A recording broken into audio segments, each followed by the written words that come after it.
Good evening and welcome to the 6th episode of Pop Culture. I'm your host, 24 Eyes, and tonight I got two crazy guests and a very odd green screen that is just not working with me no matter how I fix the lighting. However, we got a powerhouse. These two came on the scene. They came on the scene. They did a lot of research and they put together a campaign that you already fucked up because it went through its first 60 days. So you're not going to get as much as you could have. However, you still will get more than any other campaign possible. This is by far one of the most insane things. Like if you're gonna jump on scene, this is how you do it. We have a power couple here, the glorious Neffarious and Frequency girl. How are you this evening? Hey, what's up? How's it going, 24 Eyes? I'm doing good. I'm stoked. Like I'm excited to have you on. I wanted to get you on an earlier episode, but you were moving and grooving. Yeah, man, we were busy. It was a busy time. The past 60 days have been really hectic. They kind of blew by before we knew what happened. But like while we were in it, it was like time was non-existent. You know, I couldn't imagine. Well, I mean, like. What was it like? Because I know there was a handful of days where you went to bed and you woke up and that campaign popped, popped.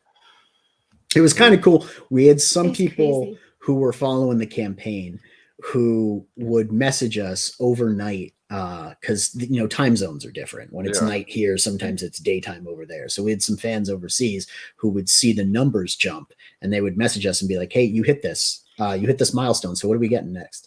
And so it'd be cool to wake up and be like, "Oh, what do we have to decode today?" and show them on the campaign and let them know.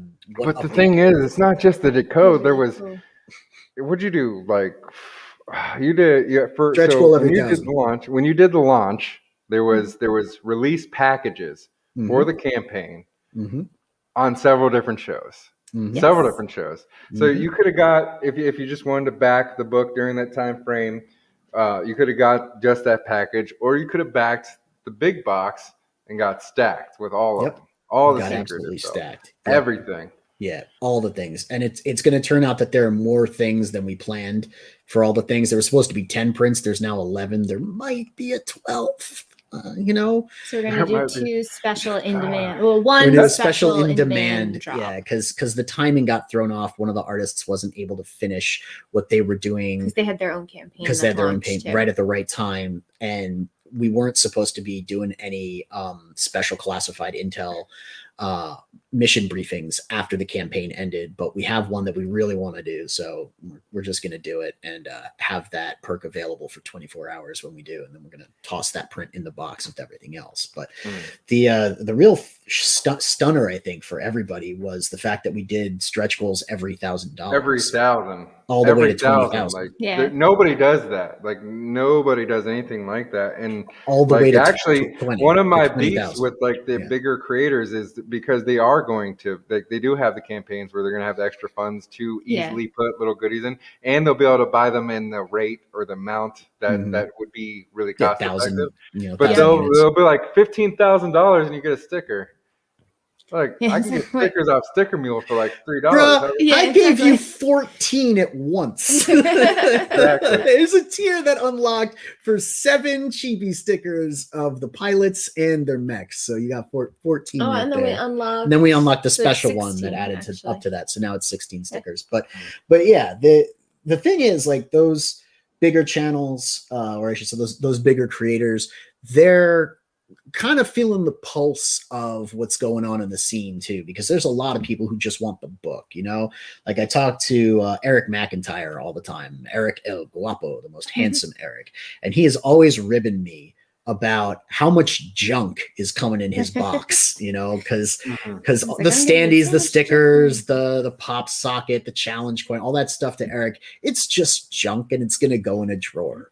So I guess the larger creators are kind of walking that line of, we want to do some cool stuff for people, but at the same time, we don't want to do too much stuff because then people get curmudgeon. Yeah, no, I'm just saying, don't tell me it's 15 grand for a sticker. That's all I'm saying. No, you're right. You know what I mean? No, there's a handful of things that you could just, just toss in there that would probably make a lot of people really happy that are really inexpensive and don't respect. And there was one thing that really got to me, and I was just like, just because you think that your partner or significant other is like really cool or whatever doesn't mean the rest of the world does.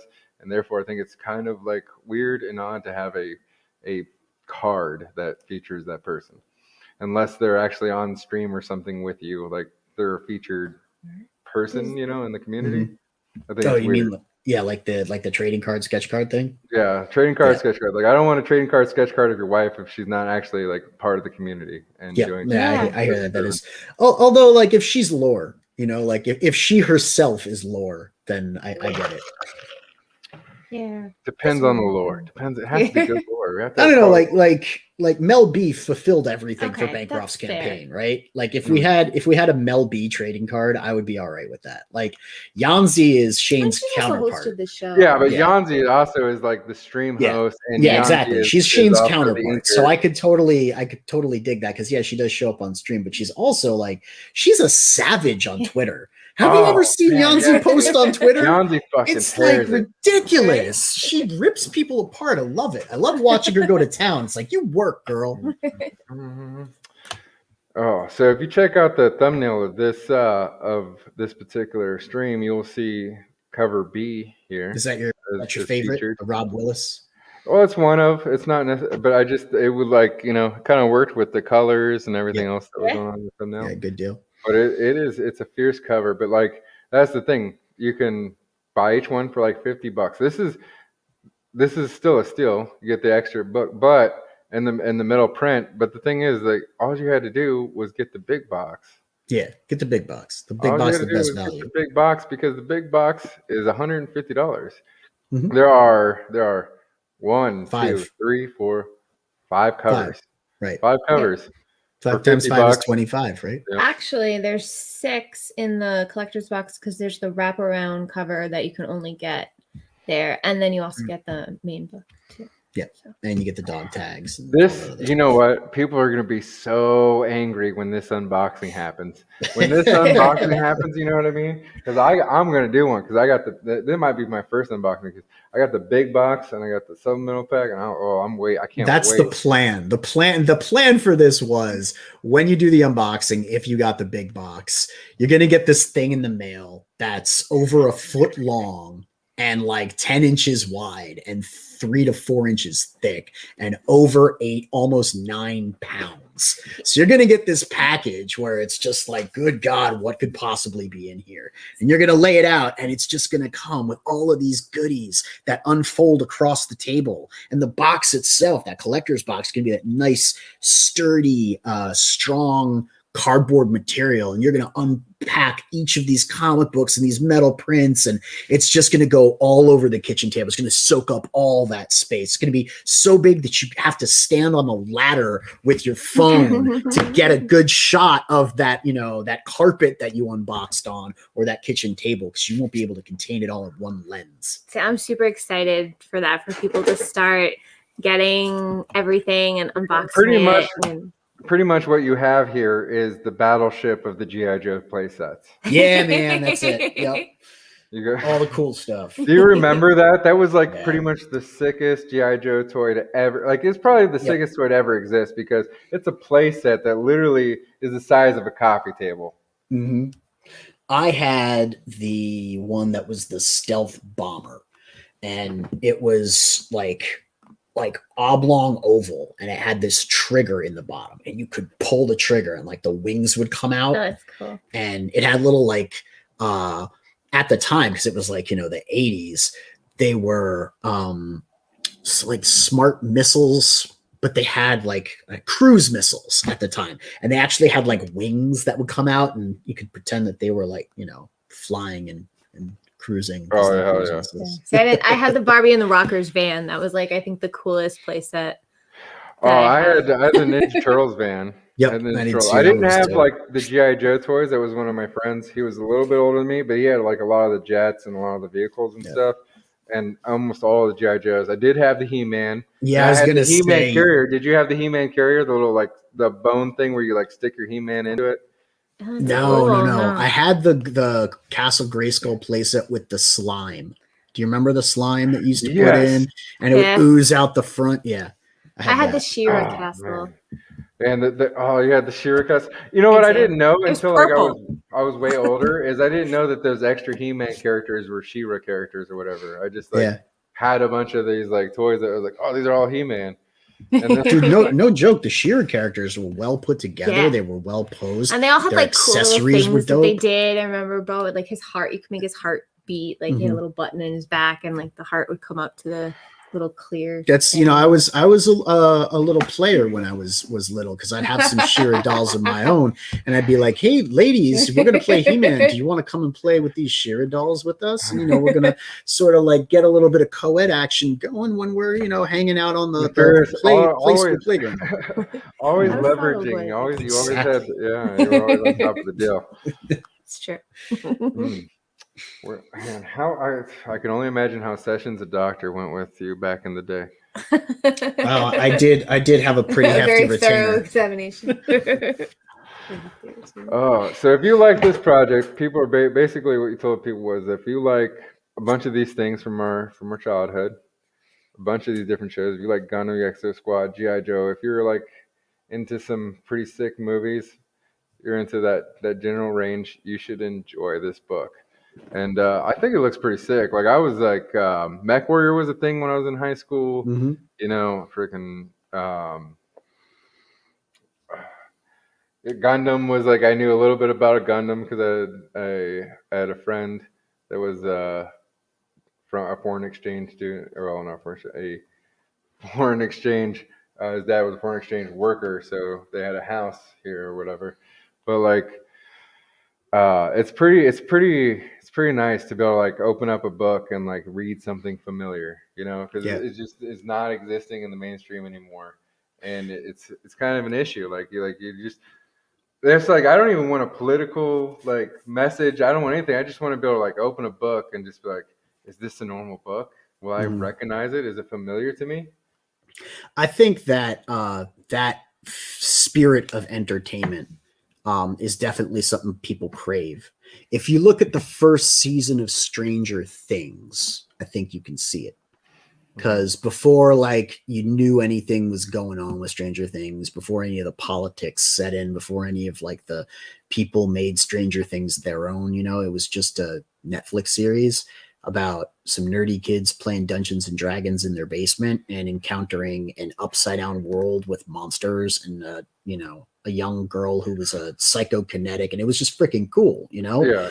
People went ape shit for that show. That like everybody ate that thing up. It was part of this cultural zeitgeist where it just exploded. And then of course people, all of the various political ideologies kind of started to try and claim parts of that show for themselves. And it was just like watching sharks eating a bloated whale carcass. It was and awful. then eventually you make your way into Hot Topic and Spencer's and you're just completely ruined. Like I believe that they used to make brands, and I think that they keep some bands alive. Like definitely during the rough periods for the Misfits before they started doing the reunion tours and making like millions of dollars per show like 5 times a year.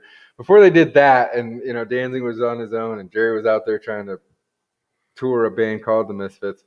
Like that merch in Hot Topic, that's what they were selling, and like half the kids they didn't even know who the Misfits They didn't are. even know, yeah. They just saw a skull, and the fact is that he just kept updating the merch. So like it wasn't like it was all old T-shirts. It was like, oh, here's the new floral patterns are in. Well, here's a Misfit skull with a bunch of of flowers on a backpack, and boom, like some chick bought it, and it it didn't really hold the same meaning that time around that it did for the people who kind of participated in it the first time. No, but anyway, for the black shirt with the skull on it and actually knew what it meant. For Mavericks, we definitely wanted to try and grab that old school nostalgia for giant robots feel, but also pair that with a more modern military action thriller like Zero Dark 30 or Extraction or Black Hawk Down. It's kind of how I bill it. It's Black Hawk Down meets Battletech. Like it's giant robots instead of like the soldiers that are on the ground in that. But they're kind of like special forces, and they go in to secure a group of refugees behind enemy lines. So they're going in to get people, and the mission kind of goes sideways like it does in Black Hawk Down. So there's that modern military thriller element added to like a good show like Exo Squad, or a game like, Titanfall or Front Mission, or Armored Core. So I do try and grab those two things and like put them together. Peanut butter. Something that's important to note, like for me, because I'm a veteran, and what I think is really cool that you did with this campaign, that is like every so many backers that hit this campaign and certain markers that are hit, there are editions of this book that are going to be given to an organization that's going to provide them to first responders and military overseas. And I can't tell you like how much that stuff actually makes a difference. Like people like they think like, oh, like toothpaste. Like you're actually one of the reasons that we went with that. I was trying to figure out what kind of charity we could participate in, because that's one of the things. Like if we're doing crowdfunding and we're giving people this awesome, book and these goodies that they want, like who else out there isn't getting it, and what can we do for them? But Operation Gratitude, man, it hit me like a sledgehammer when I read their description, and I was like, all right, so let's do the 10,000 thing. We'll give away one book for every 10 backers, all the way up to 10,000. And then if this campaign pops off at 10, we're going to go the distance. Let's give away 2 for every 10 backers after that. And we had something like 314, 315, I think. 300, yeah. So that's 31 times 2. That's 62 books going out. Yeah. And we're giving away 1 ash can with each of the books too. So that's 62 ash cans. So we're sending out 164 books to veterans, first responders, and active military personnel. Yeah, that's a big thing. Like people like they don't understand. It's really like it really is small comfort things that keep you sane. Like when you're over there. I was a combat engineer, and I used to sweep for like IEDs and stuff, and like little things like. Smoking a cigarette a certain way before I put my mind detector together, and having like something like some Sour Patch Kids in my pocket to like chew on while I'm like kicking I'm kicking dirt looking for something to blow me up. I can't imagine it, man. Like the mindset that you must have been in doing that in it. You're a world away. That's but the thing is like if you mess up, at least it's not that bad. Like it's like there are other eras and other things that are worse, because like the most of the things that I found, like I'm like everything that I found, if I had stepped on it, I just would have been pink mist. So just you know what I mean. I just would have been completely vaporized, and it wouldn't have mattered. What's the shiny tat on the dude's face? Oh, nothing, man. He's just transparent. My green screen. Okay. That's my technical difficulties of my tech. He's a T1000, and you can kind of see through to the liquid metal core underneath his fleshy exterior. I'm a T1000. Yeah, you're a T1000, or you're the Silver Surfer. Silver Surfer. Yep. Apparently my skin is like green or something. I don't know. The green screen. I've been having issues, and like I have an apartment that has a very large like window area, which is very cool, like for chilling or whatever. But for live streaming, completely terrible. Terrible. It is pretty bad. Yeah, I used to have that when before I moved to this side of the table, and I had green screen behind me. Like if the light was reflecting off, because I'm like my skin is really pale, if it was like reflecting a certain way, I would turn into the green screen, or like sometimes my hair would turn into the green screen. It was annoying. Yeah, we had to figure out how to light it, and sometimes like you said, no matter what we did, it just part of you would just fade into the green screen. Yeah, weird when we had like a brick wall behind you, and you would turn into a brick wall. It was kind of funny. Did you see? We were talking about She-Ra. Did you see the whole thing where they were attacking She-Ra? They're like, you can't. That's our She-Ra. Like, wait a minute, no, that's 80s. That was ours. Exactly. Like you wouldn't have her now if it wasn't for us. We're taking her back. Everyone's exactly.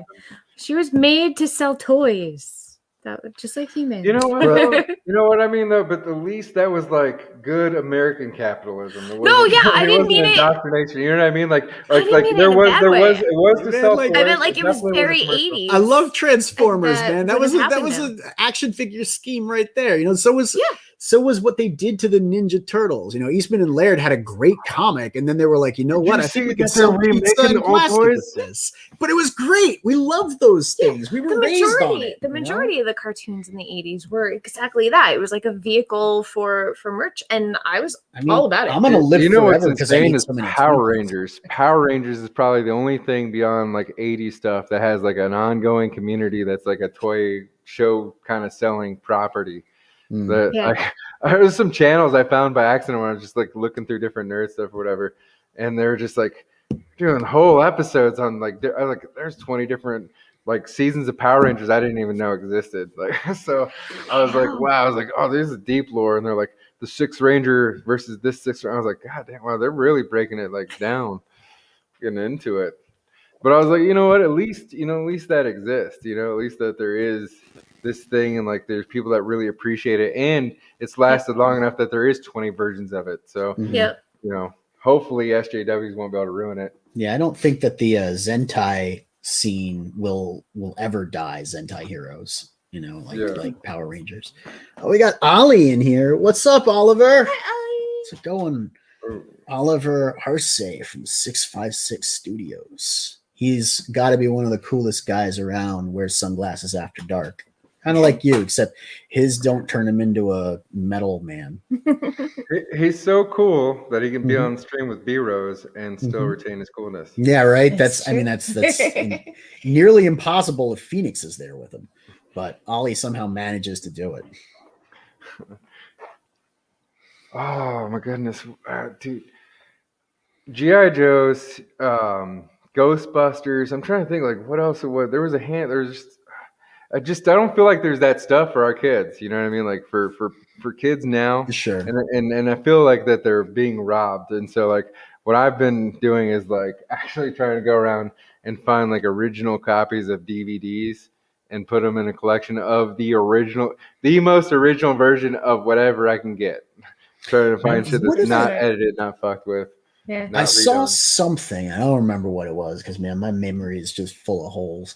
But they were remastering it to just have like a higher grade of animation. Like they were taking it up to, you know, like HD quality graphics, like the visuals. They weren't changing anything of it. They were just making it crisper and sharper, and like, you know, 1080p or whatever. Oh, I'm good with like enhancements. I just don't want new edits. I'm not trying to get like director's cut number 13 or whatever. Like, we don't want no McClunky. Yeah, I want what I saw the first time I saw it. Like I was actually going through streams earlier, and there was a suggested stream. Midnight's Edge had put the suggested stream on, and there was this obviously a millennial chick, because she was saying like I went and watched Teenage Mutant Ninja Turtles in the theater. Like I was a child, but I did go to the theater like with my dad and watch it. She was like, I think I was 1 when this movie came out. She was super stoked about it, and I was like, yeah, see, you know what? Like some shit's so good. Like if you just preserve it, you can show it, and like people will appreciate it. They will come. You build it, they will come. They will appreciate it. Like, you can't. Dude, Turtles 1 was freaking dope. Like it. The scene with Raphael and Casey Jones, man, that grounded that film in reality. You know, like it took a frivolous, fun Ninja Turtle-y thing, and that was the moment where I felt Eastman and Laird alive in that movie. That scene, it was incredible. And then, of course, you get Ninja Turtles 2, Secret of the Ooze, and you get Vanilla Ice giving us the turtle rap, and it didn't matter anymore. I mean, there was shit was fun too, right? There was Turtles 3 where they went back in time. Yeah. Turtles wasn't the most terrible. I mean, Turtles 2 wasn't the most terrible thing. I mean, in comparison to like what they do to movies nowadays, like that's pretty mild. That's pretty mild. Yeah. Pretty mild. I mean, they did the Super Shredder. I think they could have they would have done better to keep going the more realistic direction and having April and having Casey be in there and like actually maybe doing more like comic books and killing Shredder. But that would have departed so far from the show because you needed the Terradrome and Krang, the alien brain. Like, I don't know where that shit came from. Yeah. Whose So I'm mind like, that crawled out of, literally. I don't know, but it was a good toy concept. Like Man, that was like the I remember game. that. I remember like the big body thing. Like that thing Yeah. sticks out in my head and stuff. Yeah, and the game was fantastic. They did multiple iterations of Ninja Turtles, out of that part of the Ninja franchise. Turtles had some of the best toys. They had the underground sewer, right? Yeah. Like seeing they had the pizza shooter, they Mhm. had the van, they had the blimp, they had Shredder's Palace, or like the Shredder There were a Dome lot thing of or play whatever. sets for that, weren't Mhm. there? Yeah, there were a lot of good ones. So You I know don't what? know if you remember, Chuck Norris used to have a cartoon. You remember that? I Norris can't had a believe I'm cartoon. not It familiar was with Chuck Norris and Friends or some shit. I had a red Corvette from Chuck Norris and Friends. And if you Wow. pressed down on the windshield, a sword came out the front like a karate chop. And if you pressed on the spoiler, Awesome. 2 like axes came out the sides of the doors. One looked like a dragon's head and one looked like something else, but it was this Chuck Norris kung fu action car. And it also had like Ninja Star hubcaps, and you could load them in the back and slap the thing like a catapult, and it would shoot these Ninja Star hubcaps. That's I was got one to of meet I got to meet Chuck Norris, and this is the only time I've ever met him in person in Iraq on like one of the shittiest outpost bases you could imagine, like really the fuck out there where it's really kind of dangerous to be. And I was actually very, very surprised. Like, but no, like he's one of the few people that take like that push the envelope and take those extended trips and like not just go hit the big bases where it's really safe to be at and there's Right. plenty of military defense, but like to go out to like bases that have like 50 people on them. Wow. That's cool where it's that you real did that. risky. Like you're really taking your life in your hands. Like you get blown up flying there. You know what I mean? Like you're taking helicopters in, but you still, I mean, you get shot down. You could get like that whole camp could get blown up. Like we were building a bunch of like, basically they're sheds, but it was like housing, housing for a base out there. We're extending housing and we got mortared and it took out 30 of our, Iraqi people that were training and like 12 Marines, and it was mass cash. It was pretty crazy. And like he came out to that base and took a picture and talked to everybody. I mean, it's pretty. wow. And you think about how old he was. I mean, this is like 2009. He wasn't a young man, like by Right. any stretch of the imagination. Like just the heat have to be wearing on you, like 130 some degrees out in the motherfucker. That's crazy. That's really cool that he did that, though. My biggest disappointment overseas, though, was the WWE was supposed to come to the base that I was on, and they were like, "We have to get this mission prepped. So we have to do a bunch of pre-building before we do it." And like, if we can get all this done, then we'll let your squad go early so you guys can go do whatever. And I fucking was up everybody's ass, and I was a huge dick, and I fucking fought, and I did a bunch of work myself, and I got it all done. I got like, we were able to get out of it, and they fucking canceled it, and I was so mad. Oh no. But I did get to see Toby Keith, and I got to see Shinedown. I saw Toby Keith in Afghanistan. Huh? Came out. It's amazing. I'm not even like a big Toby Keith fan necessarily, but like he is so cool with the veterans that like he will go out there and play shows for active duty military, and like if you're a veteran active duty, you go to his restaurant, you get a free meal through. Oh, that's cool. Yeah, I dig that. I like people that remember, that there is a entire class of human beings in this country who are trying to be of service to the country as a whole, who often get taken for granted and not thought of. I like the people that remember those people. There's just, it strikes me as noble. What's one toy that you wish you could get back that you don't have, that you had when you were a kid? My original Snake Eyes. Oh, ooh, that's a good one. That's a real good one. Oh, that both sentimentally. Did you know that he was an accident? Did you know he was an accident? No. Yeah, his printing was actually an accident. They ran out of a particular pigment to make the rest of his outfit that they were planning work. So the designer was just like, no, just make it all black. Just take it out. If we can't make the color contrast work, like have the two different tones, just make it black. Yeah, And just people make it black. loved it. And it just looked badass. Yeah, it looked so badass. It was unlike any of the other Joes. It made him so unique and iconic. Snake Eyes. You know what I don't understand is like the movie thing, right? Like it's so easy. I said this before, and I was talking to like Kemosabe about this. It's so easy to make properties, like to make good G.I. Joe movies, to make good D&D movies, to make good Star Wars movies. It's incredibly easy because all the stories already exist. It's already there.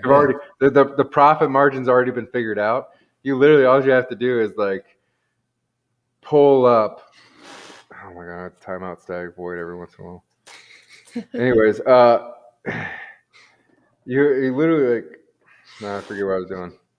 Anyway, you were talking about good stories, easy to tell. Good stories. Anyways, there's like hundreds of books, right? Like Star Wars has how many novels, and they sold how many copies? Just go back the storyline that literally sold the most copies. There's your story arc. There's your screenplay. It's like a slam dunk all day. Like I don't understand how we have seen so many failures with things like the video games. I understand why the video game movies do because there's not as much storyline there. But when you have decades of story and like all these books to pull from, it's insanity. Yeah, I don't get it either. I mean, I think some people believe that they're, updating it or doing a more modern take on something, and that isn't really going to satisfy what the original was conceived as. It's like the new Fresh Prince, right? The first Fresh Prince was a comedy. It was a situational comedy, and Will Smith really brought that to life. But the cast was fantastic, and there was real heart. There was a real heart in that show. It wasn't just a slapstick, stupid comedy. Like it was one of those like 80s, 90s sitcoms that actually holds up. And they're trying to remake it now, and they're going to make it as a drama because they want it to have a more serious tone. And I'm like, but now you don't. Yeah. They're going to make him it's exactly what you would think it would be. It's a young man from an impoverished neighborhood now faces adversity because he's excluded because of his class background in a new high class neighborhood, but he's also excluded because of his racial background from forget the fuck out of here. So, I'm dead serious. That was the one thing about Fresh Prince was the fact that Uncle Phil was like a proud like judge. But that was the thing. Like he that built himself. In the there was no bullshit of like I'm not accepted in high society. Like he built his spot. Like he was. I hate this victim mentality shit that they're doing on TV. The commentary about classism or racism, it was there in Fresh Prince, but it was so subtle, so well done, and so not the focus of the show that when it became a moment, it was a counterpoint, a note against the comedy. It wasn't just droning. It wasn't droning on. The comedy was the focus of the show, and the family was the focus of the show, and learning a lesson. I think that's something else that we've lost in storytelling. A lot of storytelling was originally either a cautionary tale, like don't go into the woods because the witch is going to eat you. Don't go near the water because you're going to fucking drown, you idiot. Or it was a morality tale. It was a tale about like why to do something because it's better than to not do something, or why doing something is bad because it hurts people because you're doing it wrong. So that like those two original forms of storytelling, which is kind of like where storytelling evolved from, we don't have that anymore in nice encapsulated small doses. We have preachy dogma. We don't have universal storytelling. You can't have full characters because they'll say something is like stereotypical or something, right? Like they'll attack something and that's like that drives me nuts because like Uncle Phil, right? Go back to Fresh Prince. There was the episode where he was out playing, where Fresh Prince was out playing pool and he got himself into trouble. Got pool sharked, and then Uncle Phil came in and saved his ass. And I'm like, that's like one of those things where it's like a dynamic thing about this character. And up to this point, he was very conservative. He was a judge. He would never think, and then like bam, Uncle Phil's a pool shark. Mm-hmm. I love that scene. Yeah. And have you seen the one where they put it to Giles' theme? Yeah. That's the best, man. I watched that on the regular because it's just one of those scenes where he's eating the sandwich. He's eating the sandwich and he does it one-handed looking at the dude. Oh man, I love that. That was so good. Oh my Classy. god. You know what? You know what? I'm canceling my green screen until I get this fucking officially works fine. solved. Until I get officially solved in the future, this is going away. I'm tired of like having crazy splotches everywhere You when I got move around. one light right now, which is really bright on that Yeah, side of that's your why. face. That's the problem. It's too much light. Yeah, and then there's not enough light back here, and it's just like Yeah, you got one strong light source. You need a cross, light sources Yeah. on either side. She knows the lights. I don't. I just I've got the pretty face for camera. That's all. she does the logistics. That's what women are awesome and amazing for. Women like Well- can do some logistical magic. She's in charge. She also used to be a. I was gonna say I used to lighting tech. work in technical theater. I used to work backstage. I work in theater too. Are you Yeah. part of the International Thespian Society? I am not. I did it not like fully professionally. I did while I was in college. I almost decided to do that professionally, but then I went into teaching instead. But the school that I went to, we had a roadhouse, so like all of the touring companies would come through, and we had student and then we had union guys, so we just all worked together. And it was really cool, and I learned a ton of stuff, and it was awesome. But There's a lot of fun to be had. I love theater. I like the shows. Like the shows are amazing. Yeah. Like it's really underrated. Like if you get the opportunity and just like instead of like acting like it's stupid and old, like actually sit down and like really watch a show. So it's like watching a live performance is way better. It's way better than watching a movie or a TV show, no matter how good it is. No, 100% I agree with you. Because like all growing up, I was a big like theater nerd where I would like perform and sing and do musical theater and go see all the shows. I'd like save all of my money because I lived on Long Island in New York. So like I'd go into the city and I'd go like get rush tickets and TKTS and like standing room only. I didn't care as long as I could like see even half of the stage. I was happy, and I just go see whatever I could. Didn't matter what it was. Like, oh, $20 tickets, I've never heard of it before, I'll go see it. I don't care, it's live. I bet you discovered a lot of cool stuff though. Oh yeah, and there's a ton of stuff off Broadway too. You could get tickets like super cheap and like off Broadway, and like some of it was really weird, but some of it was really fantastic and fun. So yeah.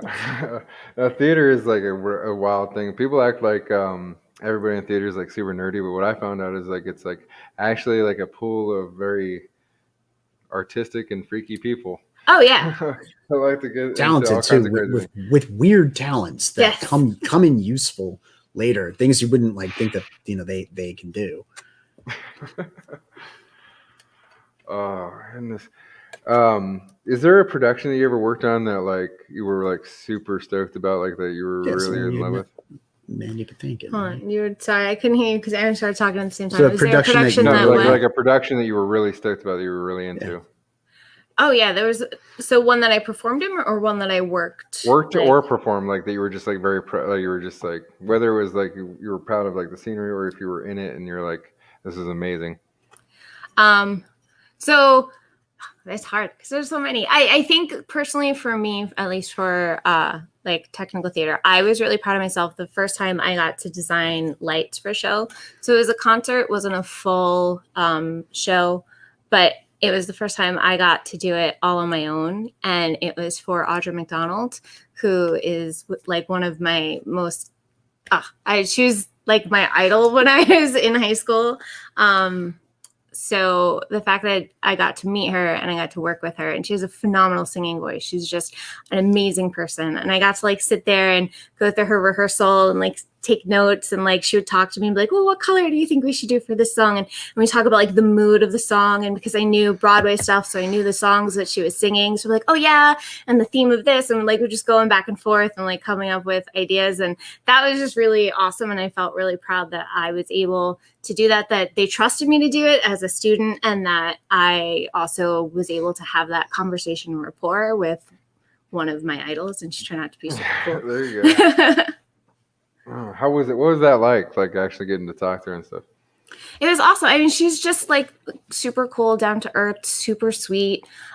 She's just really awesome. A lot of the performers that came through, it was a mix of like concerts, and we'd also have orchestras and operas and musicals. It was a whole bunch of different stuff. And a lot of the performers were really fantastic. I have to say, Tony Bennett, I think, was the coolest. He came to do a performance. He was already like in his 70s, I think, when he was there. And he came around. Now, he didn't have to come backstage or anything. He walked through and said hello to you, asked everyone's name, shook our hands, like everyone, from the people who are working like craft services to like the lowly students who are like in the back folding drapes, like didn't care. He came over, asked us how we were, like had at least like 5-minute conversation with each and every one of us. People.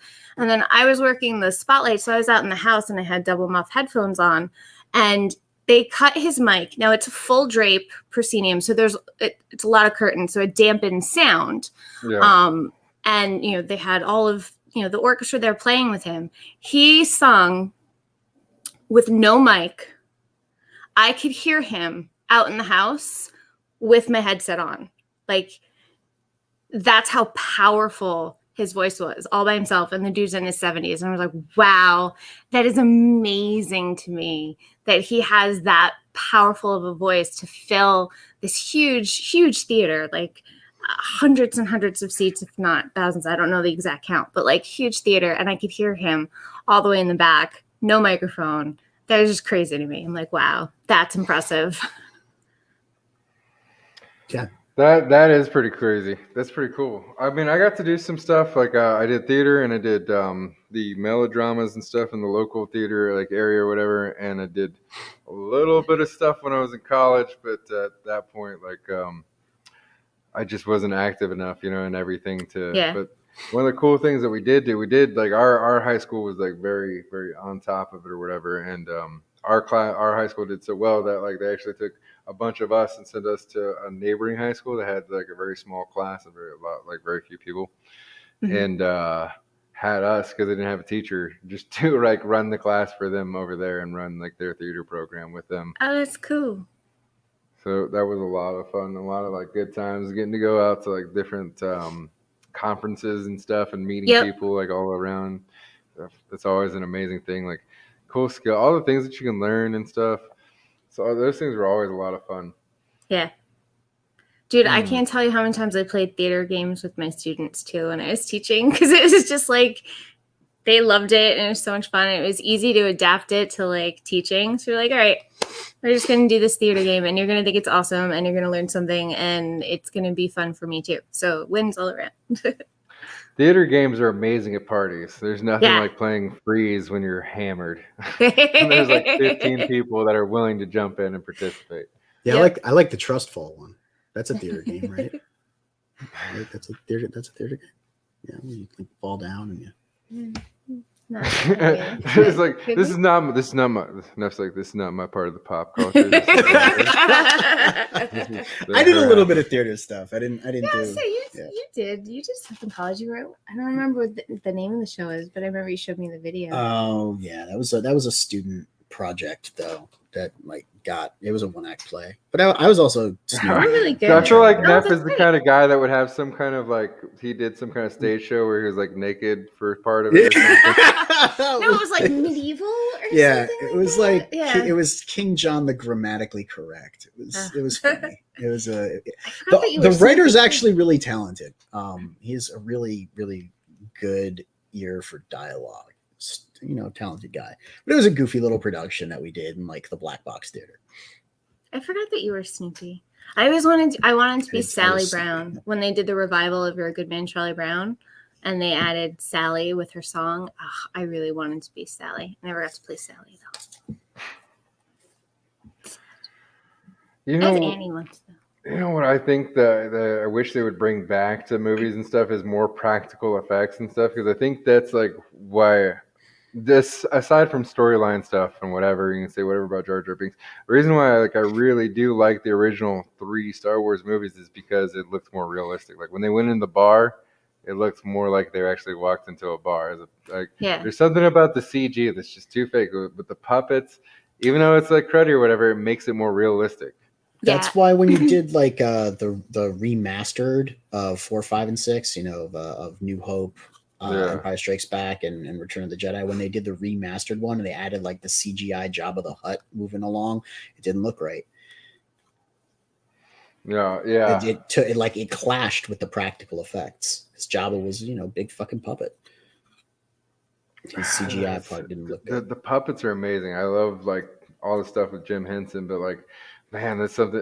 What is it like? No matter what, no matter how many times in history, right? Like we know about like something could happen like this, people still get ripped off, and it still becomes a tragedy. Like I was just watching a documentary about Bob Ross and his son, like how his son has like no rights to like anything. I was like, what is this? This is ridiculous. Like the family's fighting over rights to this dude. Like, yeah, how is that even possible? I didn't watch it because I saw a bunch of articles come out where they're like, Netflix documentary unmasks the dark side of Bob Ross. I'm like, no, you're going to leave Bob Ross alone. Fuck you. I'm going to stick with Bob Ross and his happy little trees. You're not going to ruin that shit Bob for Ross. Me. There's no shaking my Bob Ross. Exactly. Like, fuck you. You're not taking that too. Yeah, but you know what's great about it? Like, if you get on the YouTube or whatever, like, man, like the shows still hold up. Like it still holds up. Like you can still watch it and like relax and like just really appreciate it. Chill guy. Yep. That's why I was like, no, there's no dark side to Bob Ross. Fuck you. There's a dark side. Just happy little trees. I don't fucking care. There was a dark side to Mr. Rogers. No, fuck you. No. She has a list. There are no dark sides. Exactly. There's a list, and you're not allowed to fuck with those people. Frequency girl will have your hide. He tries to disrupt her childhood.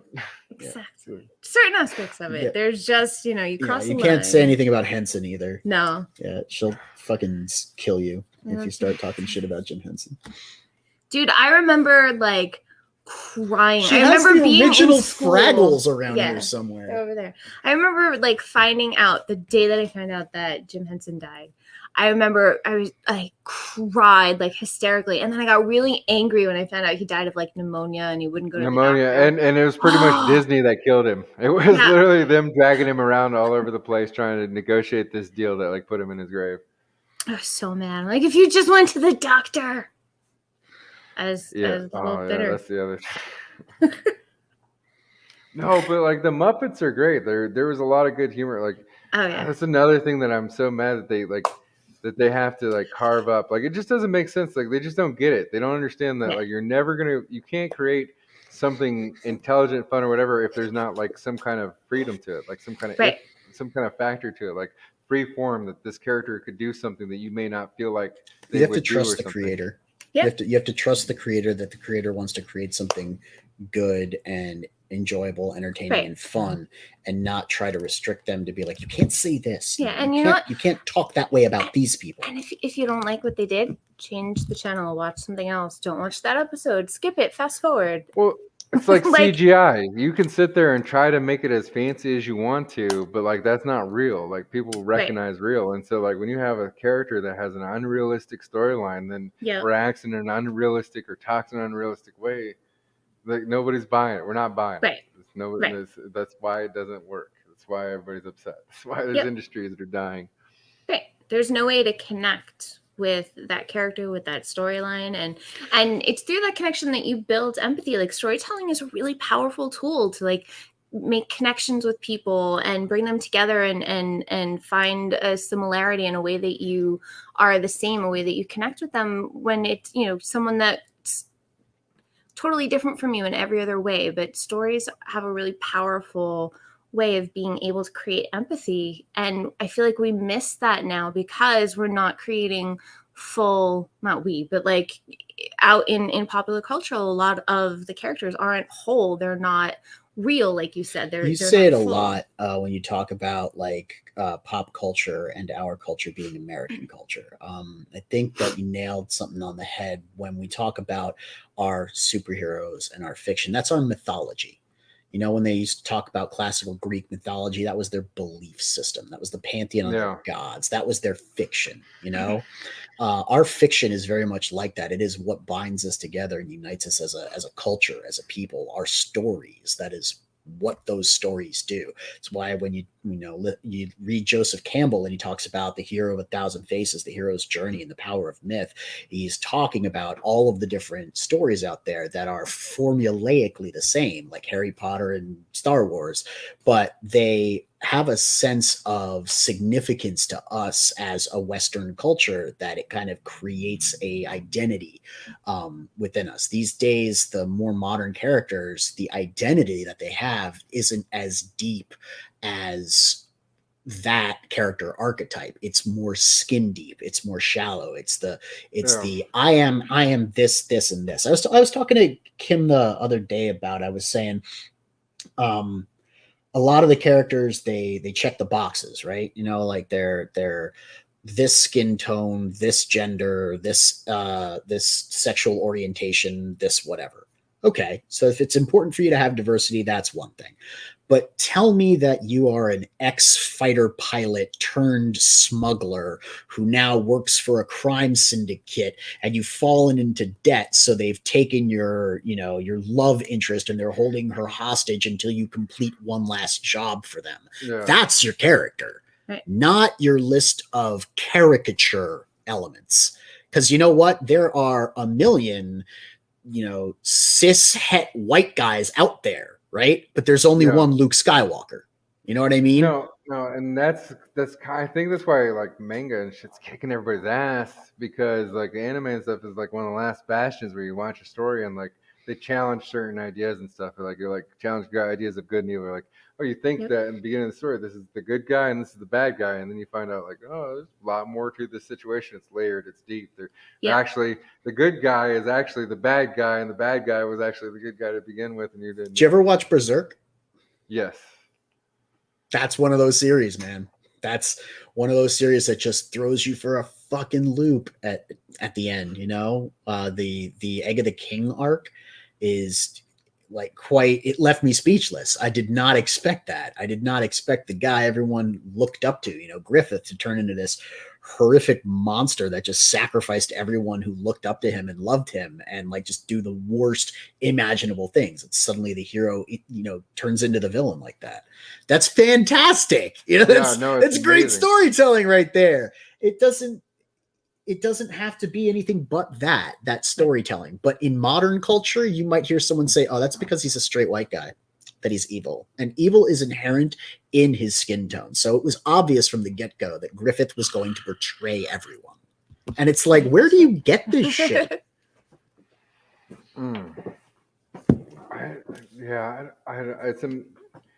There's a lot of stories, like even like I know that I watched like a bunch of the stuff I watched recently was on Netflix. So I know it's not like, Netflix is all right, man. It's 50-50. It's hit or miss. It's okay or it's garbage. I've never really been lukewarm about something. I watched their Devilman Crybaby, and I was just like, oh, this is one of the stories that I love like that, where it's like a weird, like crazy twist to the whole thing. This best friend is actually Satan, and the whole world's gonna end. And it's like the things like that are amazing to me, like how they unwind. And I also like the fact that they just take like whatever. They just don't care in Japan. They're like, oh, this guy from this culture, this person, like sacrilege. Fuck it, we'll just mix it all together and do whatever we want. It's a big toss salad here. So a while back, I mean, it was one of the first ones that they did. Netflix did Marco Polo, the series, and apparently nobody watched it. I watched it. I fucking loved that. That thing was great. It lost a lot of money apparently, so they just started letting everyone do anything that they wanted. But you should check that shit out, because you're talking about like cultures colliding and just doing interesting stuff with characters of different ethnicities, but yet at the same time that having some sort of cultural significance. Go take a look at the Mongolian invasion of China, and this Italian dude on the Silk Road getting captured and conscripted into the Khan's service, and how like he grows to admire the guy, but the guy still wants to conquer all of China and has to kill a little child emperor in order to do that. I mean, like, it's a gripping character drama. It's got fantastic characters. And I'm like, fuck you, Netflix. Why can't you make shit like this? I wonder if that'll be one of those shows that like has a second life somewhere where, where the audience was really about it and it, for whatever reason, didn't pop the right way the first time, but like they bring it back. Enough money comes around to bring it back. Enough I hope so. prospective dollars. I mean, sometimes you can happen. There's some crazy stuff. I'm just afraid that we're gonna lose a lot of things in the future, like just like really crazy creativity things that I thought were more of on a leftist spectrum to begin with, but now everything's gotten very like censorship, which is just like I just when I was a kid, censorship was just completely like no matter who you were, nobody wanted censorship, but now like it's the thing, and like how are you gonna have a space ghost, or how are you gonna have like a Aqua Teen Hunger Force, like Yeah. without You're not- that's really you're wild not. creativity. Do you remember when know? they finally addressed the fact that Squidbillies is problematic? Yeah, I hate the term Like, problematic. bro, it's always I been know. problematic. That's the point. Oh, That's the- Jesus. well, the you know fucking what, though? satire is lost on them I now. know. But everything is literal. Like, I can't. That's it. Yeah, you can't just enjoy things. No, Yeah. okay. So one of the things that like people, this is the thing. Like everyone's uptight now, and I had friends like I have all kinds of friends. I know plenty of gay people, and now a lot of people I know are a little more uptight about like things like. But when I was a kid, we had funny T-shirts. There's hundreds of funny T-shirts.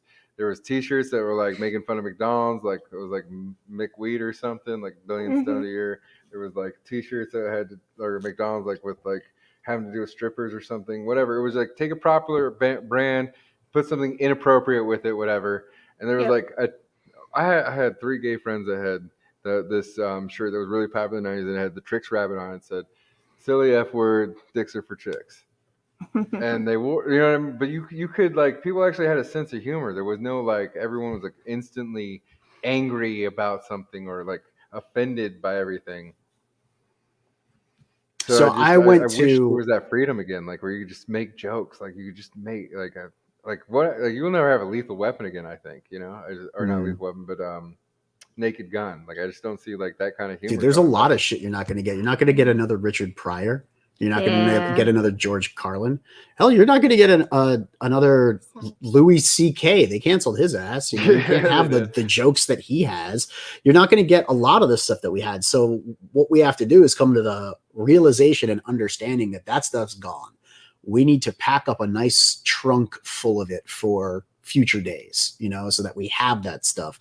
So if we want to share it with a younger generation and deprogram them of all of this, I feel like Elon Musk has already thought of this, and if I have any faith in anyone, he's already downloaded the entirety of everything that was important to society, and he put it on some kind of space. Like when he sent that car into space, that's actually a capsule to protect humanity. I bet you that dummy has like a bunch of flash drives or something in it, Right, yeah, in the trunk. The other thing that we can do is like, because we're in a position to be able to make content, let's just make our own shit. The rest of the world may not find it funny. The rest of the world may not let us have another Richard Pryor because he's problematic, but we could be our own Richard Pryor and laugh our asses silly at those jokes. You know what I mean? Like if we're making it, they can't cancel it because we're making it for ourselves. That's right. So like you're not buying it, you can't cancel it, asshole. We're buying it and we're the ones making it. So fuck yourself. We bought it, we made it, we're gonna make it again. Yeah. Exactly. We're gonna go in, we're gonna actually lose a little money left and right just to piss you off. because I can do that. Yep.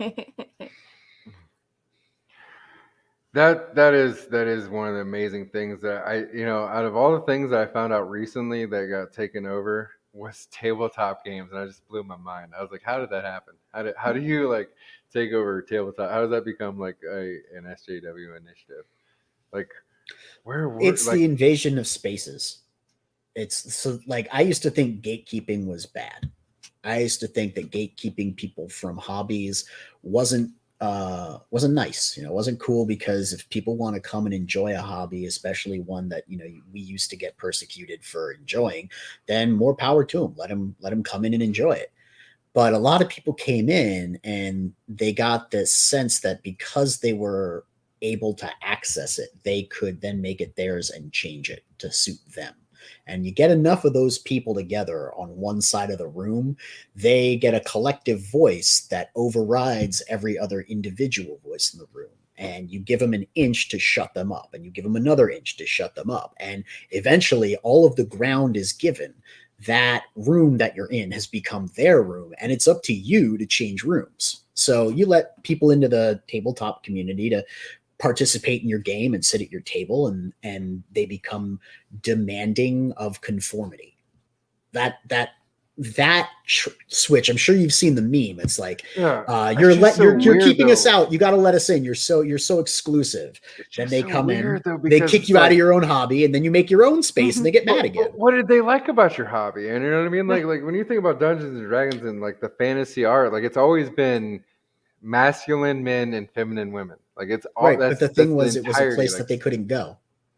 That was it. That's it. It was a place that they weren't going. It was a place that they hadn't gone before, and now they could go there. And as long as they're there, they might as well change it. You know, like I don't like the drapes. Change the drapes. The drapes now don't match the cushions. So we're going to change all the upholstery here. And suddenly the house isn't going to look like what you thought it was, 5 minutes ago. But that's what happens in almost every fandom over time. Like spaces get co-opted and changed. The thing is, it's like, think about it this way. They're having our sloppy seconds.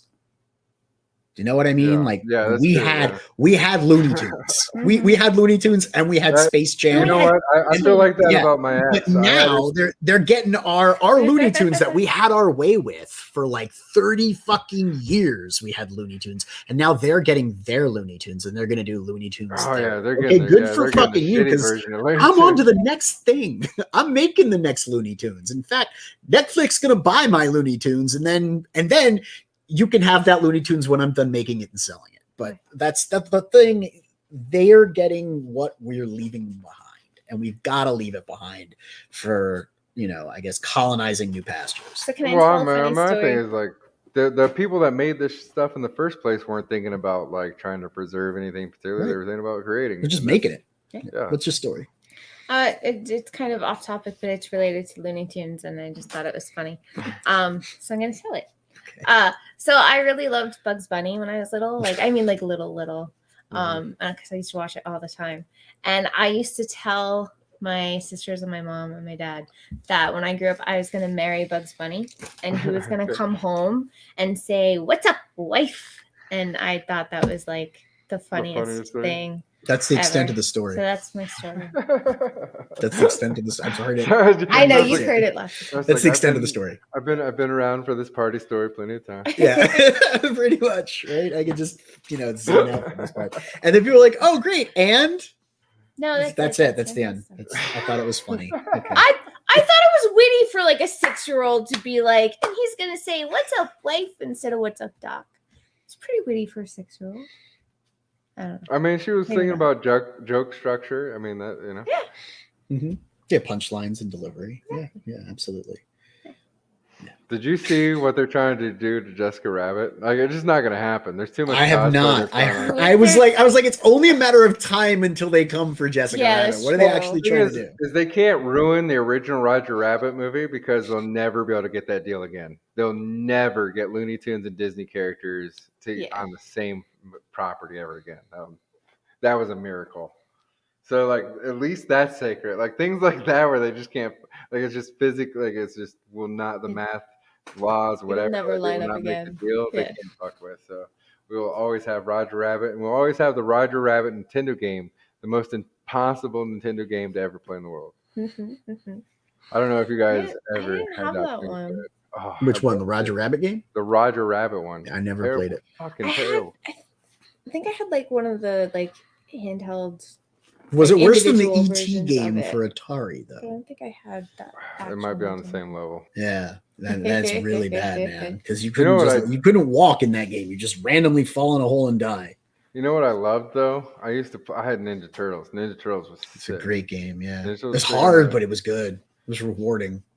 I love that one. And then the other game that's really, really, really old that I really loved was on the Commodore 64 that my grandma had, and it was Ghostbusters.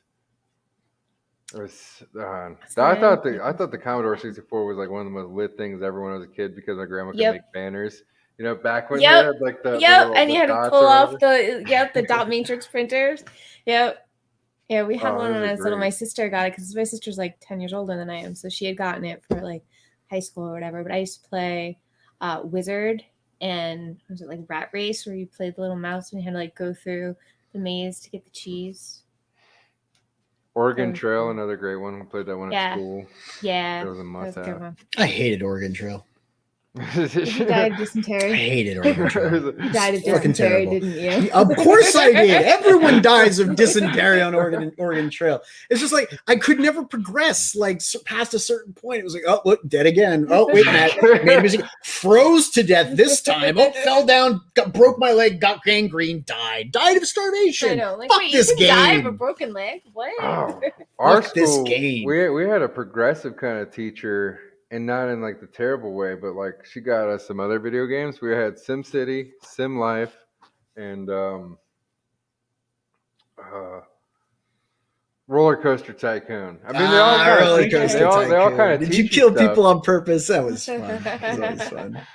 But like we would have, it'd be like a class project, you know, like build a city up and work through all the details of it. And burn it down. Yeah.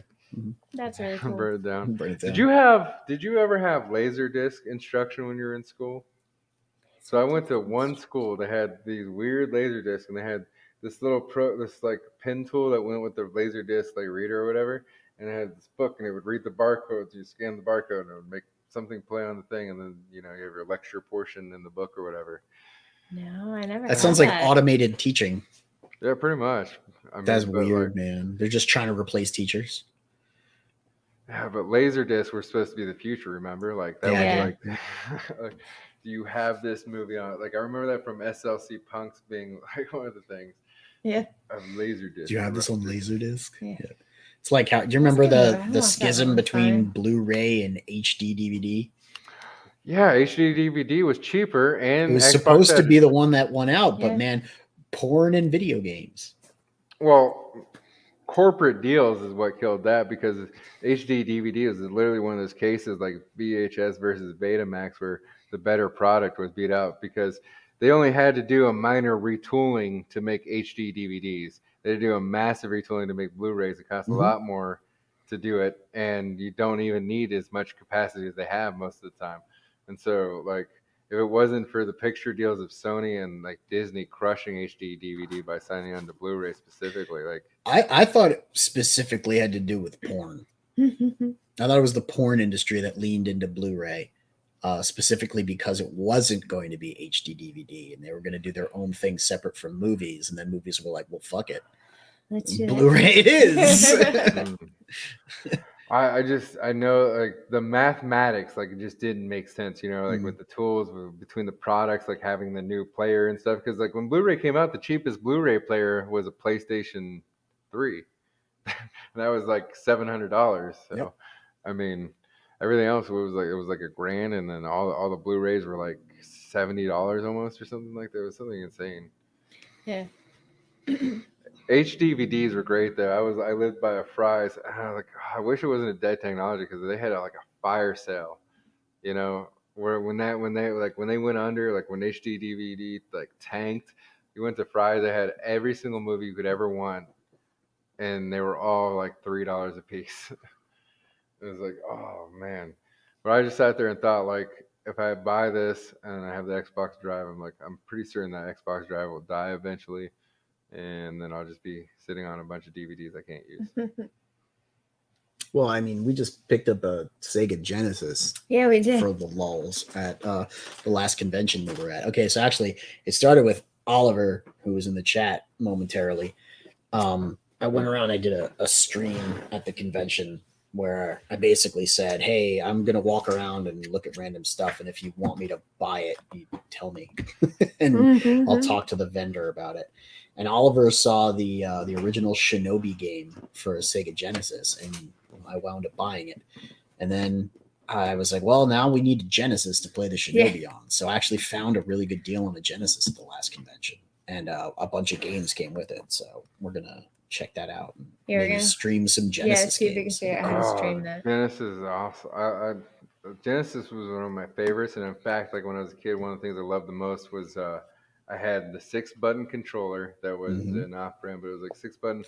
and it was wireless, and I could play Doom on the 32X from my bed. And That's I thought awesome. I was like Yeah. a pimp. I thought it was the coolest thing in the world. I was like, I got the wireless controllers. I can play Doom. I don't have to leave my bed. See, You need I a mini didn't have fridge. That's what you need. Genesis. Yeah, I didn't have a Genesis. My sister had a regular Nintendo, so I got to play sometimes. And then I got myself a Sega Saturn when I was in high school. I was working. You know what got what I think, and it was like partially a marketing problem, and they just should have released it earlier because they already had it. Is that the Sega Dreamcast? It was out in Japan for like 4 years before it ever came to the States. If it would have came out when it came out in Japan, that thing would have murdered. Because the Dreamcast was like way smoother. Like I thought it was like way cooler than what was going on with the PlayStation and stuff. I was like, this is like smoking on. I was like, this is way better. But just that Sega, I guess between the Saturn and the CDX and like those attachments and things, just kind of killed the market here. And I don't know. I thought it would have been alive because like Nickelodeon, one of my favorite shows growing up was Double Dare, right? And that was one of the prizes that you could win was like always Sega products. That was the thing. Sega released too many consoles too quickly. You had the Famicom, right? You had the original Nintendo, and then you got the upgrade to Super Nintendo a couple of years later. And then you got a handheld portable in the Game Boy. And then you didn't see another innovation until N64. And then you got GameCube, right? If you look at Sega, Well, I mean, you have Game Boy Color. well, but that's like once the peripheral was like the new thing, then that went on down its whole other rabbit hole. But with Sega, you had Sega, the first Sega, then you had the Genesis, then you had the Sega CD, then you had the Sega Saturn, then you had the Dreamcast, and they all kind of like popped off within 2-3 years of each other. So it felt like Sega was changing consoles way too rapidly, and the game lines were becoming obsolete way too quickly because you couldn't, there was no backwards compatibility between them. So Dreamcast is fantastic, but by the time Dreamcast finally came around, I was like, well, okay, I bought Sega Genesis and I can't play any of my games on my Sega Saturn, so I'm not going to use my Sega Saturn library on my Dreamcast, and nobody plays Sega CD. Yeah, right. Yeah. There was 2 games for Sega CD. There was Echo the Dolphin and the Pete's Dragon, or like something like that. It was like an old cartoon. There was a dragon. My friend had a Sega CD. He played. There was some mech game, because Max. There was some mech game on Sega CD that I played with him for a little bit, and then of course he got a Saturn. Oh man! So will we be able to expect maybe some of this gameplay to happen on the Global Frequency Studios? Think we're going to do some sort of retro game thing on Sundays to go opposite karaoke. Yeah. There you go. You can check out karaoke. Karaoke is definitely a good time. You never know who's going to show up. That's true. Yeah, people get mad drunk even though it's Sunday and they got to go to work the next day. What else do you do with karaoke? Yeah, they get fucking hammered. If we go on early, it always becomes like a wild party. But I think we're going to be going on a little late this week, around 8 or 9, and we'll probably go till like midnight or 11. Or who knows how long we'll go. We gotta we usually go at 8, so I haven't heard back from Dory yet. So I don't know if we're. So don't know if we're gonna go at 9. I think as of right now it's still 8, right, cool. But we'll let you know if we push it back. I didn't schedule it yet. We got to start removing some of these videos, man. God damn, we got too many videos on our page. I was just gonna say, like, you need to check out all the things that are happening here on the Global Frequency YouTube channel. Bro, it's so old. So many shows. So many of these things, like go back. We used to do like 3 streams a week, right? And we've been streaming since what? January?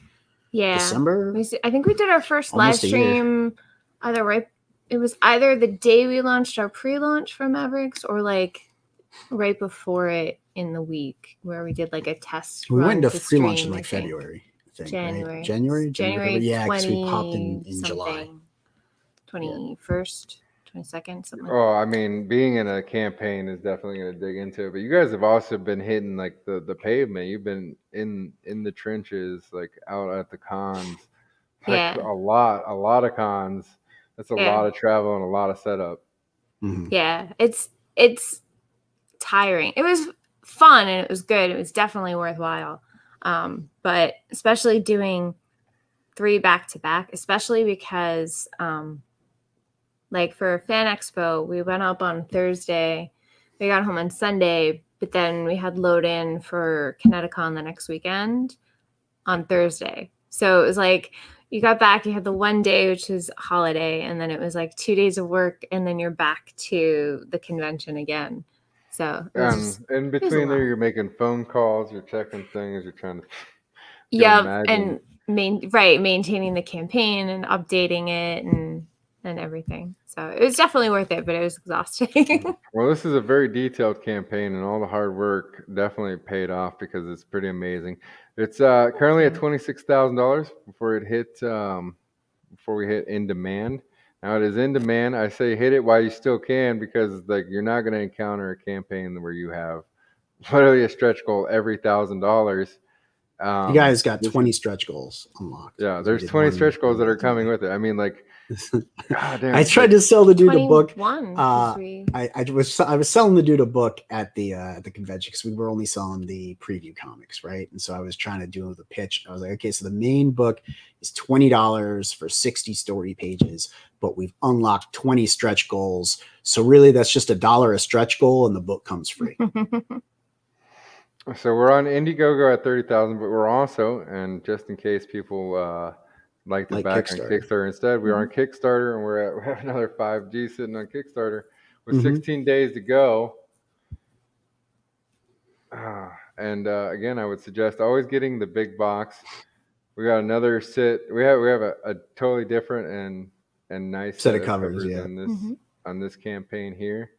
Actually, okay, so I really like this one. So that one, the Jake Hong Park is fantastic. He's really good. Yeah. he's kind of known, like V. Ken Marion works at DC. Luigi Terrell's responsible for Rags. Adele Fockery is also known as Control Alt Delete for people who know him out there. And Ricardo Silva did Tragedy, and he's Billy Tucci's collaborative artist on She. There we go. So these guys are like more mainstream names. That's why we put them on okay, so that's the thing that people also don't understand, need to know about, I guess, is like let me go to the other one. The stretch goal, is it on this one too? The stretch goals are all built, at least on the Kickstarter campaign, are all built out of talent that are from the CG pool. That's the amazing part. It's the same thing on both, except there's no secret prints. There's no classified intel on the Kickstarter. Yeah. That was all. They're all inside CG lore jokes anyway. No one on Kickstarter is going to get them. Yeah, so that's an IndieGoGo exclusive. Yeah. Of those prints. Brave tab.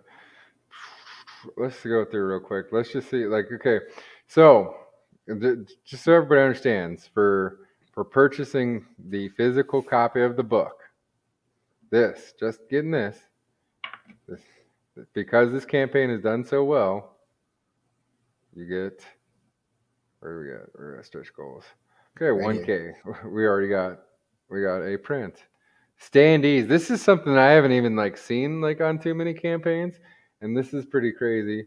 This is pretty cool. So we got a print, we get standees, we get another print, we get patches, another print, stickers. This is the thing. Most people these prints are all done. They're all done, or magnets. Okay, sorry, magnet. That's a magnet. Yeah. I'm going faster. What people don't understand though is these are all people from the scene. This is one. That's Brian Bellondo and Brian Ney. They did Chaotic Flux with Scott Payne. So Scott Payne put a CG book out earlier the year called Chaotic Flux, and Brian Bellondo is his artist, and Brian Meunier is his colorist. And above that, previously, I think that was Nigma and Elliot Rodriguez. Oh no, that's Zevius. Yeah, Zevius just done plenty of CG art. Also, I don't know if he's put out a book. I don't think he's put out a book. I could be wrong about that. Then before that was Nigma, Elliot Rodriguez, and he got colored by Matt Yackey, and Matt Yackey's colored all sorts of CG projects before. Elliot's also on something right now. Yes. I don't remember what it's called though. Yeah, we just saw Ronnie's project, right? The Dungeons and Dragons and Superheroes and then thing. Ichthus and Ichthus is also coloring it. Yeah. Yeah, and then we had magnet from Amanda B because she wanted magnets. Then Chibi Selena did 14 Chibi stickers for us. 14 stickers. Yeah, Not 14. like, we hit a goal and you get one sticker, which is usually 14. I think 14. A complete set of Yeah, stickers. And they will all be colored. Yeah, it just at that time she had only they finished yet. the one. She'd only so it's all the pilots and all of their Mavs. That's Mike McMahon and Matt Yackey. Mike McMahon's doing U.S. Assassin with Mark Polton, which is currently in crowdfunding also right now. It's on another book. They're facing off with Graveyard Shift in this book. Yeah. Then there's the pin. Then there's Gunship Thunder Punch crossover with Brian Shearer. Brian Shearer released Gunship Thunder Punch 2 earlier this year. Yeah, so that's another thing about your campaign. It's not just bringing in artists, but you have collaborative campaign situations too, where there are crossovers between campaigns. He's showing off in the chaotic crossover. We saw his 2 mecha characters. He's got 2 characters that use mecha suits. So those mechas are chilling with our mechas, fighting some of his aliens. In this one, it's Gunship Thunder Punch just hanging out with 2 of our dudes. In R&R by Maxi Dallo and Steve Cannon, who do the art on Jack Irons by Cody, whose name I can't remember. There's Jack Irons in the foreground arm wrestling Teresa, the main character in our series. So there's, it's actually a crossover with their characters, which is cool because they trust us enough to have our characters and their characters share a page. In the past, certain creators have shown themselves to not really be who people thought they were, and you're stuck left having your art with their art on the same page, and it's a bad look if they're bad dudes, right? So at least these guys trusted us enough to be in collaboration with them. And then there's the challenge coin that I designed it. I'm very, very proud of it. You should be. Those are difficult to get made. Double-sided. A challenge coin is very hard to decorate, get it printed, and it all turn out right and stuff. Yeah, and it's all one thing, red on one side, blue on the other, and that was interesting to split also. Then we got the A4 by Matt Barr and Billy Basco.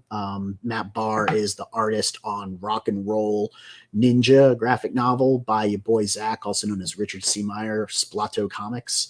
And Billy Basco colored and did stuff on Starlight Cats. Yep. And then we got the trading cards that Garrett did. Then we got a print from Zaid Studios.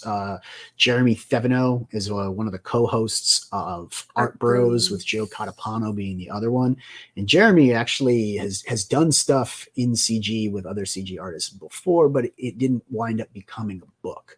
So he's not actually a published CG artist yet. He's working on a comic. He's working on a comic for his book, or his game, Beckett. Yeah. Beckett was really cool. I got the Beckett challenge going around here. Yeah, no, he's got a very cool chill stream that you can go check out on the weekend. His draw stream is really chill. He's very cool. I mean, his detail work his color is absurd. Yeah. You should see the size of the files that he uploads, because he's got so many damn layers on his digital work. Crazy big files. It's awesome. Really, I'm like, dude, could this take any longer to upload? Then you got Eric Nieltowski. We've got the pop socket. Oh yes, the pop socket. It goes I'm on the very back excited of your phone. about the pop socket. It goes on the back of your phone. It's a little thing that you hold on. I'm excited about it. The Eric Nieltowski is doing Shadow Sentry right now in crowdfunding. I think that actually just closed out. He did pretty damn well. Yeah, he will have. So this is the point where the campaign caught up and you weren't. Yeah, you were not no, legit. That's exactly what happened. People did not expect it to unlock as fast as it did. We didn't get on top of the artists being like, hey, we need these right now, because we were at 16K and then suddenly we were at 20K. Yeah, it just kind of popped all at once. We're like, whoa, wait a second. And then the 20K gets you another standee, another sticker, and 2 trading cards. 2 more stickers. 2 more stickers and 2 trading cards. 2 more stickers. So you unlocked the secret character Wendigo, who's that white dude with the axe. There we go. So he features prominently towards the end of book 1 and throughout most of book 2. We did unlock the 25K Jason Bascom print. He's still working on it. Technically, we unlocked the 30K because when you combine the Kickstarter with the Indiegogo, we're at 30. Oh, so man, Billy's got his. You see how it works right now, right? You see why I did it, because you can combine the 2 totals for the purposes of stretch goals and give the. That's why we overlapped them. Yep.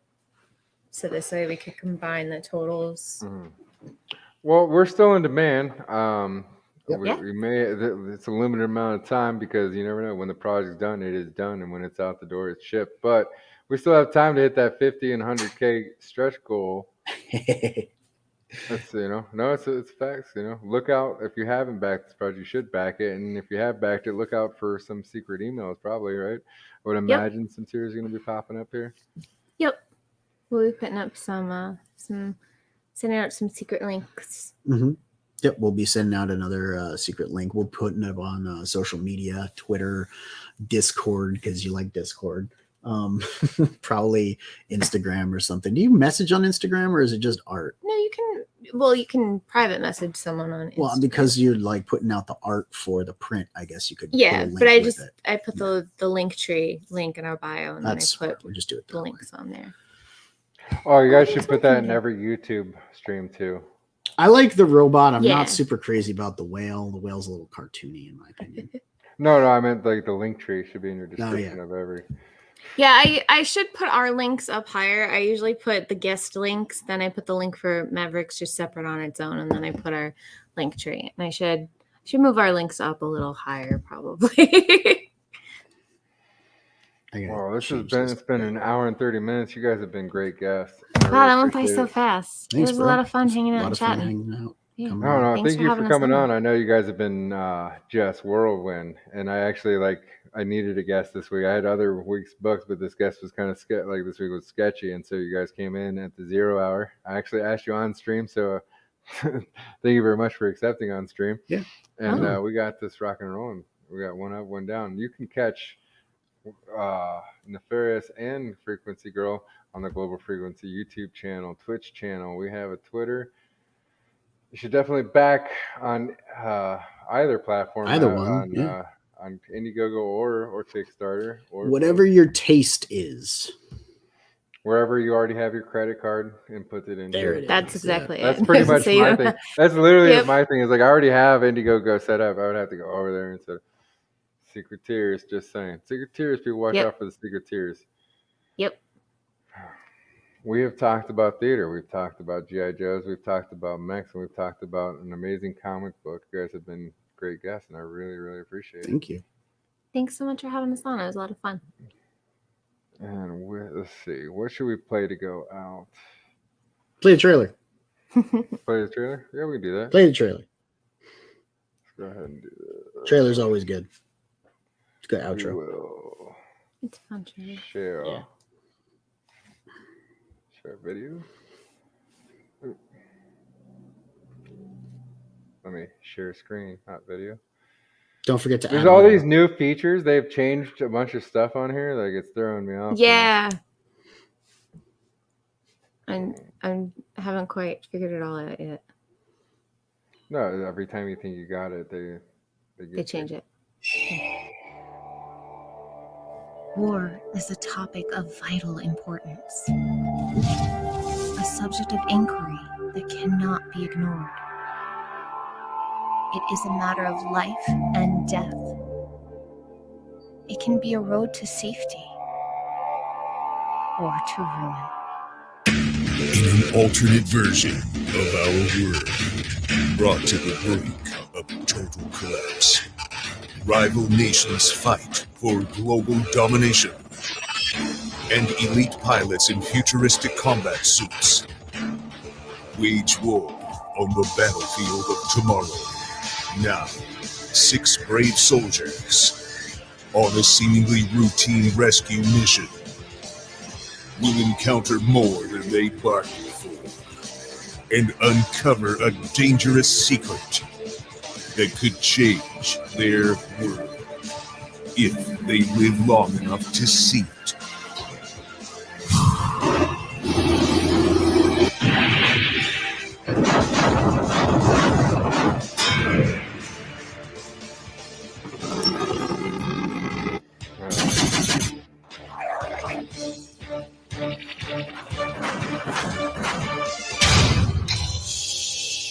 Mavericks Origins, Volume 1.